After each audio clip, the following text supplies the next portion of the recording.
That night, after Mr. Graham left, the silence between Daniel and me was suffocating. We didn't fight, we didn't speak. We didn't even look at each other for more than a second at a time. It was as though saying anything would make the night's events more real, and neither of us wanted that. I barely slept. Every time I closed my eyes, I saw Mr. Graham's smug expression, heard his voice dripping with quiet authority. But worse than that, I saw Daniel's hesitation, his unwillingness to shut his boss down immediately. The next morning, Daniel left early for work without waking me. That was unusual. He always kissed me goodbye, even on the busiest days. I stared at his side of the bed, still warm, but empty. A knot formed in my stomach. I tried to go about my day as if nothing had happened, but the questions kept circling like vultures. Would Daniel talk to Mr. Graham today? Would he finally set boundaries? Or would he consider the offer in ways I didn't want to imagine? By evening, Daniel still wasn't home. I texted him twice, once at 6 p.m., again at 8 p.m., but got no reply. Finally, at 9:30, I heard his car pull into the driveway. When he walked in, he looked exhausted. His tie was loosened, his hair slightly out of place, his eyes shadowed. But there was something else there, too, something unreadable. I didn't waste time. "Did you talk to him?" I asked. Daniel avoided my gaze as he placed his briefcase down. "Yes, and—" he hesitated, then shrugged. "We discussed things. He understands our position." It should have been a relief, but something in the way he said it felt rehearsed, like he'd carefully chosen words that told me nothing. I narrowed my eyes. "Our position or yours?" Finally, he looked at me. I told him it wasn't going to happen. For a moment, I felt my shoulders relax. But then he added, he wasn't happy. I think my promotion is gone." I walked to him, placing a hand on his arm. "Daniel, no job is worth what he asked for." He nodded, but didn't smile. Instead, he kissed my forehead and said quietly, "I know." We had dinner. Intense silence. I tried to believe him, to believe that this was the end of it. But deep down, something still didn't feel right. The call 2 nights later, my phone rang while Daniel was in the shower. The number wasn't saved in my contacts. But I recognized it instantly, Mr. Graham. For a second, I considered ignoring it. But curiosity and something darker made me answer. "Mrs. Carter." His voice came through, smooth and calm. "I hope you're well." I didn't respond right away. "Why are you calling me?" "I just wanted to say I'm disappointed," he said, as though we were discussing a missed dinner, not a proposition that could ruin my marriage. Daniel's a talented man, but loyalty is everything in my world. I felt my jaw tighten. "If this is about your offer, the answer is still no." There was a pause, and then he chuckled softly. "That's the thing, Mrs. Carter. I think you misunderstand me. The offer was never really for you. It was for him." I froze. "What? Oh, he didn't tell you?" Mr. Graham's tone turned almost playful. "I told Daniel that if he wanted the promotion badly enough, all he had to do was convince you. If he succeeded, he'd get everything. If not, well, he'd have to live with the consequences." My blood went cold. "So you're saying, I'm saying," he interrupted, "that your husband's been weighing his options. And I'd be careful, Mrs. Carter, because when a man's desperate, he's capable of surprising things." Before I could respond, he hung up. The realization, I stood there, phone still in my hand, feeling as though the floor beneath me had shifted. If Mr. Graham was telling the truth, then Daniel hadn't just been caught off guard that night, he'd been considering. I replayed the hesitation in his eyes, the silence, the vague answers. And suddenly, it all fit together in a way I wished it didn't. Single quotes. When Daniel came out of the shower, I didn't say anything right away. I just watched him, searching for signs. But instead of guilt, I saw something. Elsewhereness. Like a man who had made a choice but didn't like the price he had to pay. "Who was on the phone?" he asked casually. "No one important," I lied, my voice steady. That night, I lay awake next to him, staring at the ceiling. I didn't know if I believed Mr. Graham completely after all. Manipulation seemed to be his specialty, but I couldn't shake the feeling that Daniel had been tempted. And temptation leaves cracks in trust. Cracks that never truly disappear. The twist a week later. I got the proof I didn't want. Daniel had left his work laptop open on the kitchen table while he took a call. Outside.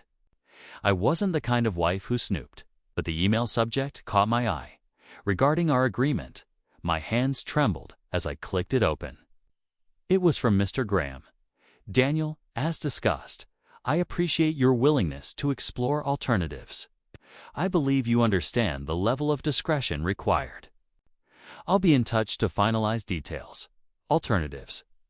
The word hit me like a punch. My breath caught in my throat, so he had agreed to something. Maybe not exactly what was suggested that night, but something close enough to cross the line, something that required secrecy. When Daniel walked back in, I was still staring at the screen. His eyes widened when he saw where I was looking. "That's not what it looks like," he said quickly. "Then what is it?"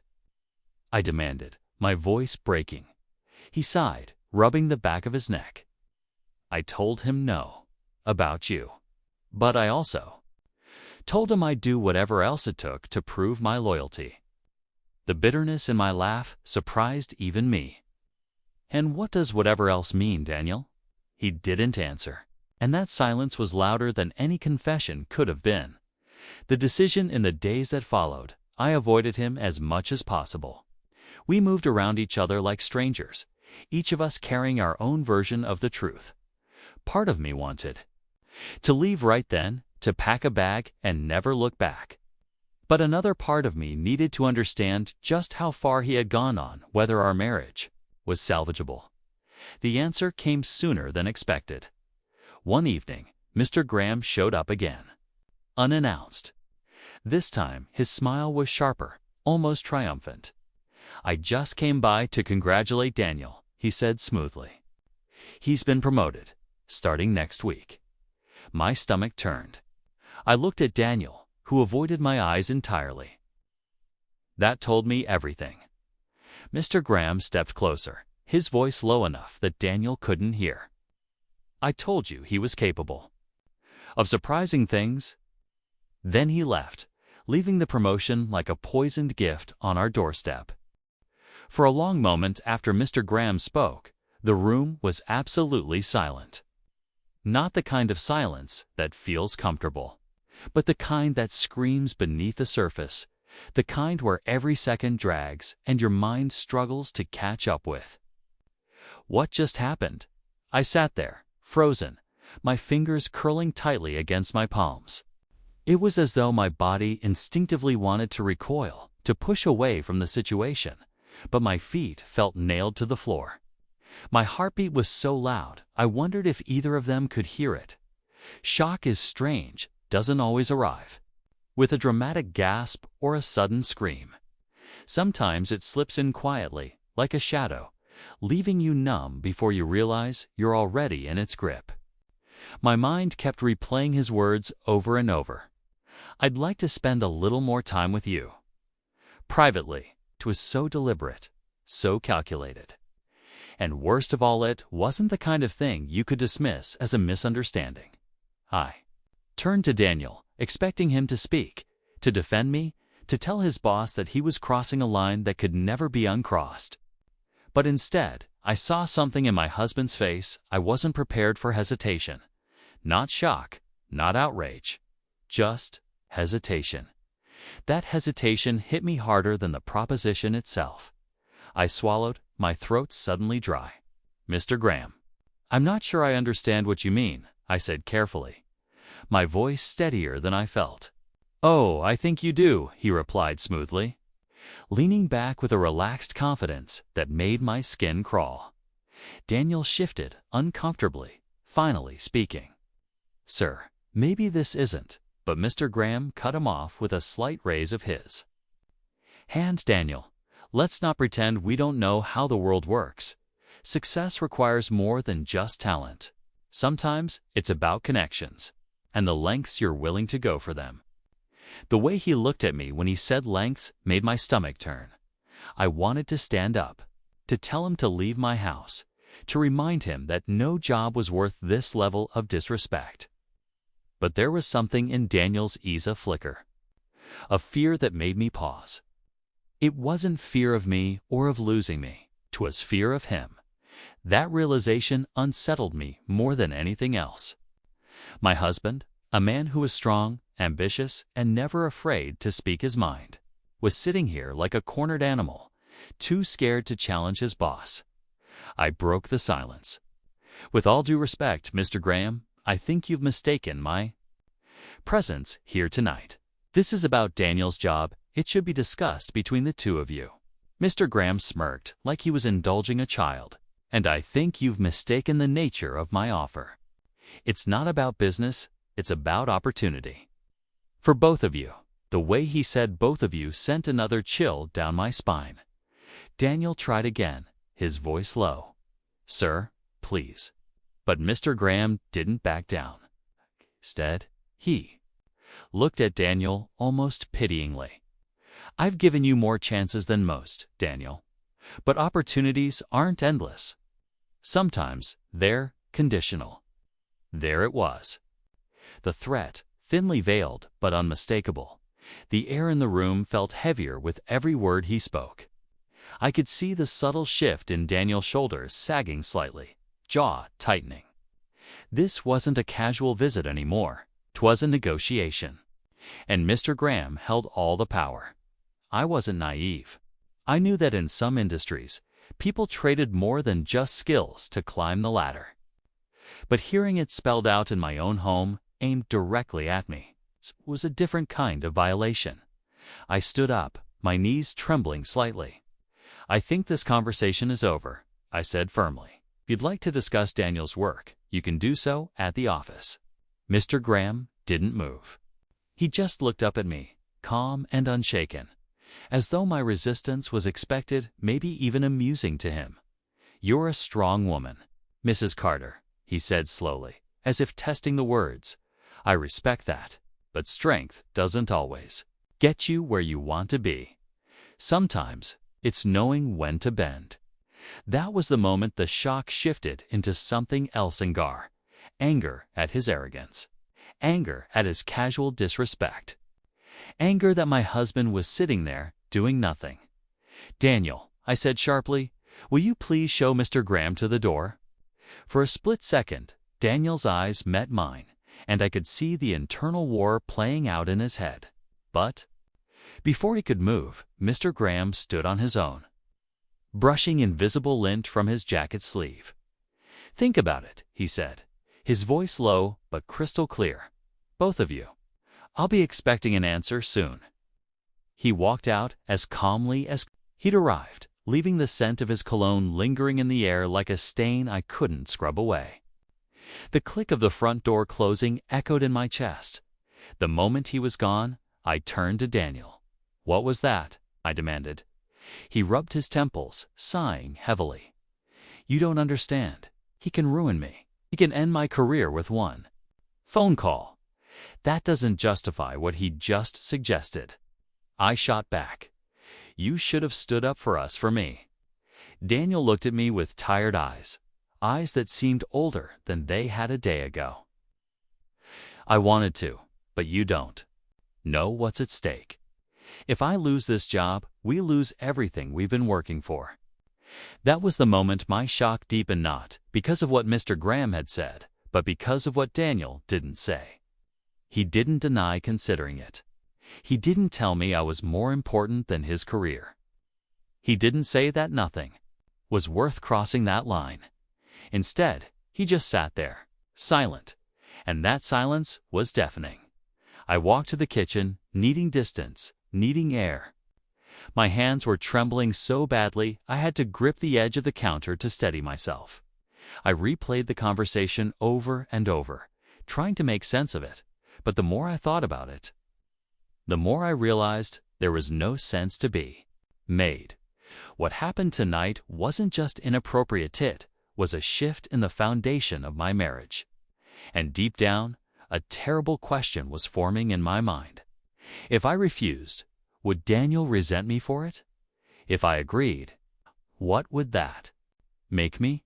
Either way, nothing would be the same again, and that's when the true shock hit me, not from Mr. Graham's proposition, but from the cold, undeniable fact that I didn't know what my husband would choose if forced to decide. It was one of those evenings where the air felt heavier than usual, almost as if it carried a warning no one could hear. My husband, Daniel, had been pacing the living room since he got home from work, his phone clutched tightly in his hand. Normally, after a long day, he'd loosen his tie, sink into the couch, and complain about the never-ending office politics.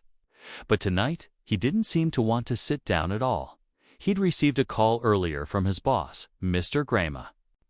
Man I'd only met a handful of times at corporate dinners and holiday parties. He was charming in a way that felt practiced, the kind of charm that could turn into intimidation without warning. Mr. Graham wasn't the kind of person you could say no to easily. He had a reputation for making things happen good, or bad depending on how useful you were to him.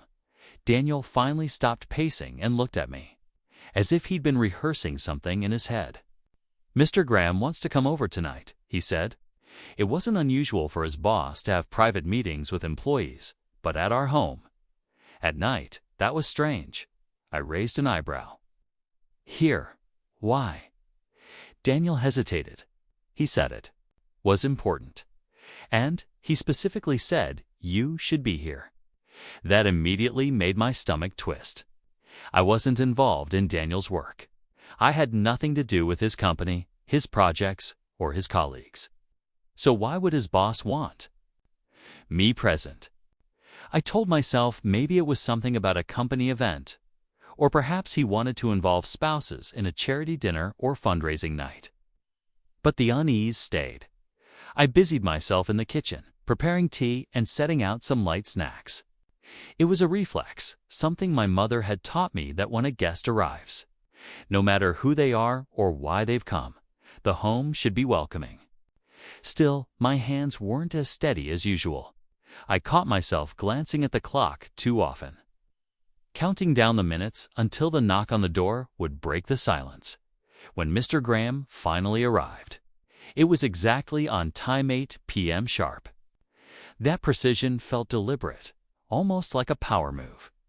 He stepped inside without waiting for much of an invitation, his tailored coat hanging perfectly, his cologne subtle but unmistakably expensive. He smiled at me in a way that made me feel seen but also examined, like I was being silently assessed. Double quotes, "Mrs. Carter," he said warmly, though his eyes held something I couldn't quite read. "It's nice to see you again. You look lovely." "Thank you," I replied, forcing a polite smile. Daniel led him to the living room. And I followed, carrying the tea tray. Mr. Graham's gaze briefly followed me as I set it down, lingering just a moment longer than necessary. We began with polite conversation. How was the neighborhood? How were my parents? Had Daniel mentioned the upcoming corporate retreat? His tone was casual, but there was a tension in the air that made it hard to breathe normally. I noticed that Daniel was quieter than usual, letting his boss lead the conversation. After a few minutes, Mr. Graham leaned back in his chair, crossing one leg over the other, and fixed his attention on me. "You know, Mrs. Carter," he began, "I've always admired couples who truly support each other, in every way." It sounded like a compliment, but the way he said it made me uneasy. "I try," I replied cautiously. "I'm sure you do," he said, his lips curling into a faint smile. "Which is why I think you'll understand what I'm about to suggest." Daniel shifted uncomfortably in his seat, and I could feel the weight of his unspoken warning. My heart started to beat faster. Mr. Graham leaned forward, resting his elbows on his knees. Daniel has a big opportunity coming up, one that could change his entire career trajectory. But opportunities like this, well, they sometimes require a little extra commitment. The room felt smaller suddenly, like the walls were inching closer. "What do you mean?" I asked, my voice even though my hands were now clasped tightly in my lap. He glanced at Daniel, then back at me. "I'd like to propose something unconventional. It might sound surprising at first, but I assure you it could be mutually beneficial." Daniel's eyes darted to mine, silently begging me to keep calm. Mr. Graham continued, "You see, I believe trust isn't just for the workplace. Said something that extends into all aspects of life. And I found that when I truly know the people who matter to my team, the results are extraordinary." I still didn't understand, and the deliberate way he was building up his point was making me more nervous by the second. "And what exactly are you suggesting?" I asked slowly. He smiled again, this time with an unmistakable glint in his eyes. "Let's just say, I'd like to spend a little more time with you, Mrs. Carter. Privately." The words hung in the air, heavy and intrusive. My brain tried to process what he had just said. Was I hearing this right? Did my husband's boss sitting in my own living room just imply that he wanted something personal with me? I felt heat rush to my face, not from embarrassment, but from shock and anger. My first instinct was to stand up and demand that he leave. But a glance at Daniel stopped me. He looked pale, tense, as if this wasn't the first time he'd heard something like this from his boss.